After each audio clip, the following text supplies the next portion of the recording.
திருவள்ளூர் மாவட்டத்திலேயே கொசஸ்தலை ஆற்றங்கரை அந்த ஊரில் தான் வந்து நம்ம தமிழர்கள் தோன்றியிருக்காங்க. முன்னாடி உலகத்திலேயே முதல்ல அங்கே தான் தமிழர்கள் வாழ்ந்திருக்காங்கன்றத வந்து தெளிவாக காட்டப்படுகிறது என்று சொல்றதை நான் தெரிஞ்சுக்கிட்டேன்.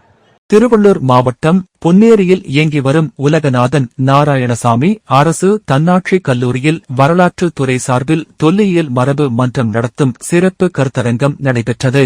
பொன்னேரி பகுதியில் உள்ள தொல்லியல் இடங்களை பாதுகாப்பது குறித்தும் அதன் வரலாற்று முக்கியத்துவம் குறித்தும் விழிப்புணர்வு ஏற்படுத்தும் வகையில் நடைபெற்ற இந்த கருத்தரங்கில் தொல்லியல் மரபுத்துறை மன்ற இணை பேராசிரியர் மற்றும் துணைத் தலைவர் ஒருங்கிணைப்பாளர் மாரவர்மன் வரவேற்புரை நிகழ்த்தினார். பொன்னேரி உலகநாத நாராயணசாமி அரசு கல்லூரியின் முதல்வர் முனைவர் மாசா தில்லைநாயகி தலைமையில் நடைபெற்ற இந்த நிகழ்ச்சியில் கொத்தடிமை தொழிலாளர் ஒழிப்பு தின உறுதிமொழி ஏற்கப்பட்டது.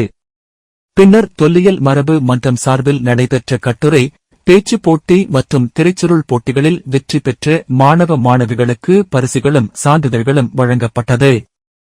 தமிழ்நாட்டின் தொல்லியல் சுவடுகள் ஒரு அறிமுகம் என்ற தலைப்பில் கிருஷ்ணகிரி அரசு ஆடவர் கலைக்கல்லூரியின் வரலாற்று துறை இணை பேராசிரியர் முனைவர் வெங்கடேஸ்வரன் பொன்னேரி பகுதியில் உள்ள தொல்லியல் இடங்களை பாதுகாப்பது குறித்தும் அதன் வரலாற்று முக்கியத்துவம் குறித்தும் விழிப்புணர்வு ஏற்படுத்தும் வகையில் சிறப்புரையாற்றினார். தமிழ்நாட்டின் அண்மைக்கால அகழ்வு ஆய்வுகள் என்பது குறித்து திருவள்ளூர் மாவட்ட தொல்லியல் அலுவலர் காவியா சிறப்புரையாற்றினார். கருத்தரங்குக்கு பின்பு பேசிய வரலாற்று துறை மாணவிகள், திருவள்ளூர் மாவட்டத்தில் கொசஸ்தலை ஆற்றின் அருகில் உள்ள ஆற்றம்பாக்கம் கிராமத்தில் ஆதி தமிழர்கள் வாழ்ந்ததற்கான ஆதாரங்கள் கிடைக்க பெற்றதை அறிந்து கொள்ள முடிந்தது எனவும், கீழடி ஆராய்ச்சியில் வெளிப்பட்ட பழங்கால தமிழர்களின் வாழ்க்கை முறை குறித்த வரலாற்று சுவடுகளை ஆய்வாளர்கள் நன்றாக விளக்கினர் எனவும் தெரிவித்தனர். நான் வந்து உலகநாத நாராயணசுவாமி கல்லூரியில் 3ஆம் ஆண்டு மாணவி படிக்கிறேன்.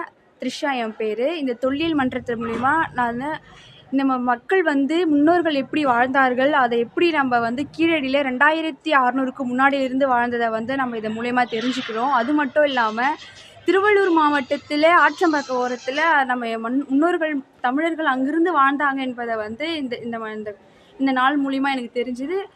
அது மட்டும் இல்லாமல் கீழடியில் எப்படி தொல்லியல் செய்வார்கள், அதை எப்படி நம்ம வந்து கண்டுபிடிக்கிறோம், அந்த தொல்லியல்கள் நமக்கு எப்படிலாம் செய்ய உதவுகிறது அப்படின்றதெல்லாம் எனக்கு ஓரளவுக்கு சொன்னதை விட இன்னும் டெப்த்தாக நிறையாவே சொல்லிக் கொடுத்தாங்க. இது மூலிமா நான் நல்ல விஷயங்கள் தெரிஞ்சுக்கிட்டேன். தொல்லியல் பற்றி முழுமையாக தெரிஞ்சதுனால நான் ஃபீல் பண்ணிட்டு இருக்கேன்.